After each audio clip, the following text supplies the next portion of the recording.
Yo, what's going on everyone? My name's Kyle, I also go by Abundo, and for today's video I'm just going to be going over all the tips and tricks I've learned playing Jump Force for the last year and a half now. So first off, I just wanted to say sorry I've been gone for a while. I was busy moving places and I wanted to make this video for my new subscribers before I started making anything else, and yeah, I feel like this is going to take a little while to make because there's quite a bit to go over, but not too much. But yeah, anywho. Now you're probably asking yourself, why would anyone want to improve their skills on a dead 2-year-old game? And to be honest, I ask myself that question every day when I play on here. But I mean, besides the point, I still have fun with this game even a year and a half later, and I've met some pretty cool players in the community. And yeah, once you get past like all the spammers and guard break cheaters, there's actually like a pretty cool like small group of players that play the game legitimately or like discover like new mechanics and stuff like that. And yeah, it's pretty cool to be part of. I hope anyone watching can also find some pretty cool players as well. But yeah, this video is going to contain some more beginner / intermediate tricks on Jump Force. I've actually had a lot of new subscribers come in from my TikTok account, which I'll probably link in the description. Which, by the way, thank you so much. I'm at like 60 subscribers now, which I think is pretty dope. And yeah, I really appreciate y'all for stopping by, so thank you so much. But yeah, anywho, today's video is going to be geared more towards those subscribers. So yeah, any of my OG subscribers, you probably already know all this stuff, but might be good to review or something like that. I don't know. But anywho, without further ado, let's get right into it. So the first sort of thing I wanted to go over is teach you guys how to vanish. So vanishing is pretty simple. It's anytime you're in mid combo, whether that be light attacks or heavy attacks. And you simply press X if you're on PS4 or A if you're on Xbox, and then basically what it does is it'll do a vanish and it'll allow you to get into a standstill position. Now there's two ways to do a vanish. You can either just tap the X button mid combo and you'll do an in-place vanish, or you can press X mid combo and move your left analog stick in any direction at the same time to vanish in a certain direction. And the main thing that vanishing is useful for is against opponents that like to escape a lot. It basically allows you to basically do a vanish and then get into a position where you can block, just in case when the enemy escapes they do like a super ultimate or just try to fight back in any way. And once you do the vanish, you're just in a safe spot where you can block. There's also other applications for vanishing. You could use it to perform an escape chase, which I'll go over later in the video. You can also perform some pretty cool combo mix-ups with certain characters, as you can see in the video right now. And yeah, just feel free to experiment with vanishing however you like, whether that be in combos and then against players that like to escape a lot. You just kind of have to like feel out their playstyle, you feel me? But yeah, anywho, that's really it for vanishing, a really simple but useful mechanic on this game. So the next thing you should learn that will improve your skills in Jump Force is learning how to do high-speed dodges and high-speed counters. So high-speed dodge, it's basically when you press R1, the block button, right before you get hit by an attack, whether that be like a normal attack or a projectile attack.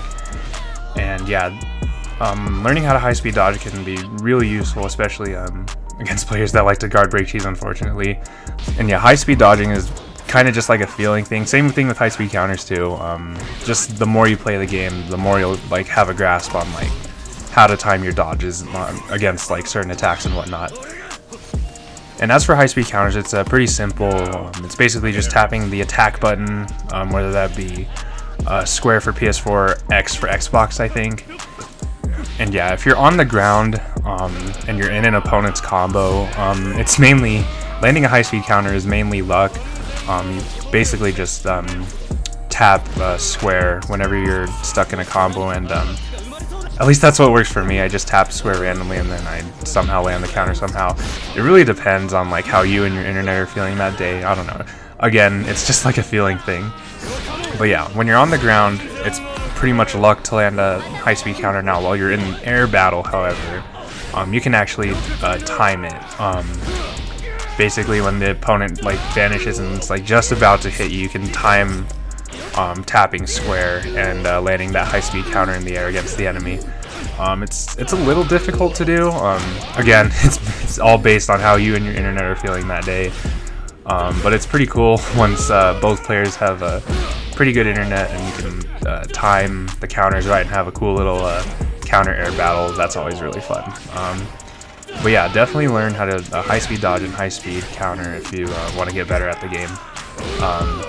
Counters are definitely a good alternative to escaping, mainly because it doesn't drain your stamina meter like escaping does, and you're free to dash around the map and escape if you need to at a later time. And speaking of escaping, the next thing that you're going to want to learn how to do in order to improve your playstyle is learning how to escape chase. So to do an escape chase, as soon as the enemy escapes, you want to tap L1, the dash button, and it'll perform like a super fast dash. And if the opponent isn't blocking or doing a super or anything like that, it'll catch them off guard and will cause them to stagger a little bit and allow you to basically do like another combo on them without them escaping or anything like that, unless they have an awakening escape, of course. This works mainly against opponents that have predictable escapes and works less so against opponents that don't like to escape a lot and would much rather try to land a counter than to try to escape. So yeah, just feel out what your opponent's doing. If they're escaping a whole lot, just try to attempt an escape chase. Alright, so the next thing I wanted to go over is utilizing up tilts and down tilts. So basically what those are is when you're doing light attacks, you can actually move your left analog stick up or down, and it'll perform a completely unique combo string. And there's a lot of ways to utilize up tilts and down tilts. You could use up tilts as a way to break your opponent's guard. You can do the good old 1-2 where you do like 1 or 2 like light attacks, and then after that you just hold the light attack button and move your analog stick up, and it'll do a charge attack that will break your opponent's guard.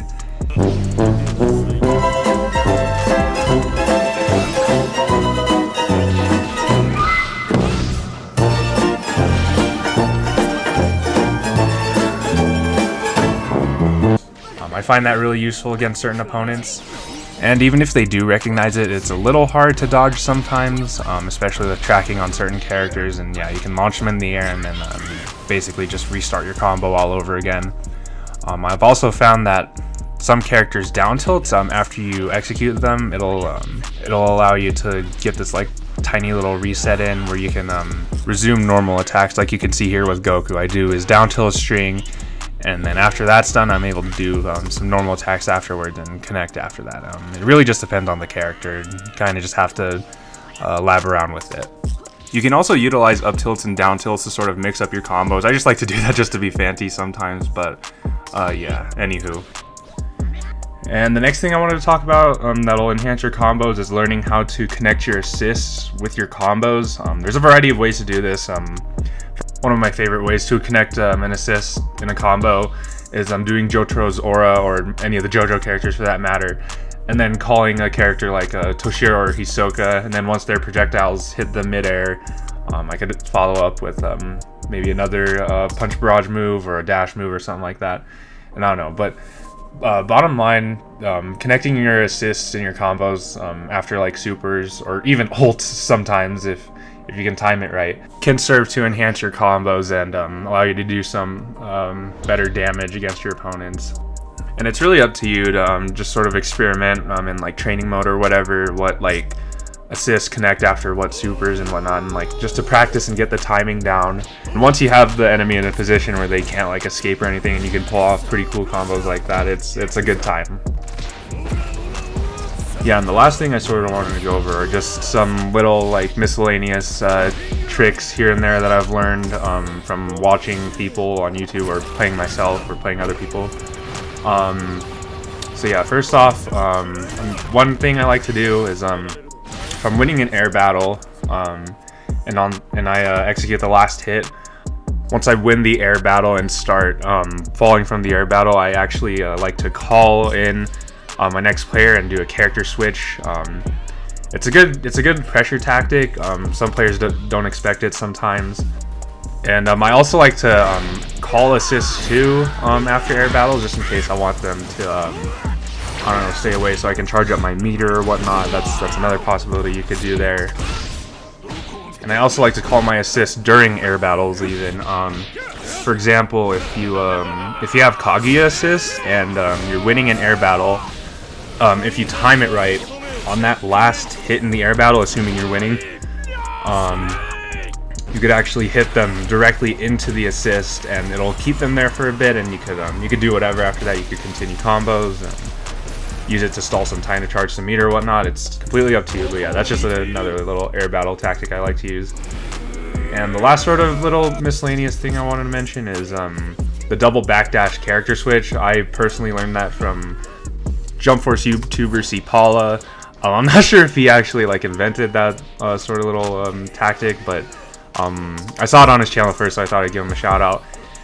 And speaking of that, I figured that could be a good little segue into this last little segment of the video where I just mentioned some of the Jump Force YouTubers that I personally like to watch.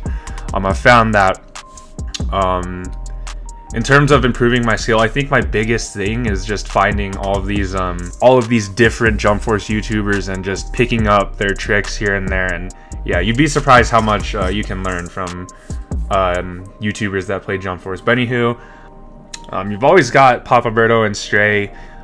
Those are probably the two most popular Jump Force players at the moment. Papaberto is just a pretty solid player overall. His videos are always super entertaining to watch. He's just such a funny dude. And yeah, I think in terms of like beginners getting into Jump Force and wanting to get better, I think Berto is definitely one to like, you know, begin watching. And he definitely had some pretty good tricks that I learned from him, like the switching to a character after you win an air battle. I learned that from him. I don't know if he invented it again, but I just saw it there first. And Stray is also really good. Really fast-paced dude. He's always making these like big brain plays, and he's also the reason that Toxic Tuesdays are a thing. I don't want to necessarily go over what's toxic in Jump Force in this video. I might save that for another video. But yeah, if you watch Stray's Toxic Tuesdays, he encourages players to do toxic things like guard break cheesing and Team Awakening, or R3 as the community calls it, and stuff like that against him. Just, you know, let loose every now and then, and, you know, just abuse the game's mechanics a little bit and stuff like that. I don't know. It's a good time, but also it also incentivizes other players to just play toxic for no reason. He encourages it only when players happen to play against him on a Tuesday, but that's about it. He doesn't encourage people to just go out and play toxic on Tuesdays in general, just against him on Tuesdays. But yeah, anywho, a very solid Jump Force player. He's also got a lot of really good combo guides on his channel that you could probably go check out. And the next YouTuber I wanted to mention is Cpala. Pretty chill dude overall. Very good vibes in his videos, I feel like. And yeah, just a pretty solid player overall. I learned the double backdash and the character switch from him. Another one I like to watch is Ajhanti. He's definitely one of the more saucy Jump Force players. He has a really like solid grip with like the combat mechanics, and you'll just see in his videos that like he beats like all these players like without using supers at all. It's pretty nice. Or using supers like very little. He knows like the technicalities with the combo strings, and yeah, really cool dude to watch if you just want to learn how to get your light attacks and heavy attacks and get some mix-ups in there down. Definitely a good Jump Force YouTuber to learn from. Another one is Saviorzombie. I'm pretty sure he just goes by Savior though, and yeah, he's a pretty popular one in the community as well. He's got some really solid tech as well. I only recently found him, but his videos are also pretty funny, and again, just another one of those chill dudes. And then some people I actually play online that also have YouTube channels. I play Opact. He has a YouTube channel. Definitely go check him out. Also a really good Jump Force player. Another one is Valentine's D4C. I've seen him a few times online. He's quote-unquote the best Jotaro player on Jump Force, and honestly, I don't think anyone is wrong about that. His Jotaro technique is very solid. He knows how to do mix-ups with Jotaro really well. And honestly, overall, he just knows how to make these like big brain plays. I don't know how to explain it. But yeah, his videos are super funny, man. Like, he makes these big brain plays against these like spammers or like toxic players, and it's pretty great. Definitely go check him out. I also watch Pizza Time Toast, he calls himself. I don't know if I've ran into him online per se, but he also has some really good Jump Force tech on his channel as well. And the last person I sort of wanted to mention is Omar Huevos. Give him a shout out. He's a Jump Force YouTuber. He's also has an account on TikTok as well, like I do. So yeah, definitely go check that out. And yeah, just another pretty like solid and like funny player. He's got some pretty funny videos, and yeah, you can learn a thing or two from his gameplay for sure. But yeah, I just wanted to give him a shout out. And yeah, that's really all just the Jump Force YouTubers I watch. Sorry if I missed anyone. I'll probably throw their link into the description, but at the moment right now, that's all the ones I can remember off the top of my head. And yeah, that's also gonna be it for this video. I really hope that the people that have come in from my TikTok have learned a thing or two, maybe. And as for the Jump Force veterans that have subscribed to my channel, I hope that was a good review session or whatever. But yeah, I just wanted to make this video to just sort of just go over all the tricks that I've learned and hope that it can help some incoming Jump Force players get through the hell that is Jump Force ranked online. But yeah, that's gonna be it for me. I hope you all enjoyed. I'll definitely start posting more once I get this video out. Again, I just finished moving places, and I also had my sister's graduation as well. I didn't mention that in the beginning. But yeah, it's summer now. I've got some time on my hands. I'm gonna put all the work I can into this channel, man, and just have the most fun with it I can before I gotta move on with my life, you know? So yeah. But anywho, that's gonna be it for me. Hope you guys enjoyed, and I'll catch you on the next one. Later.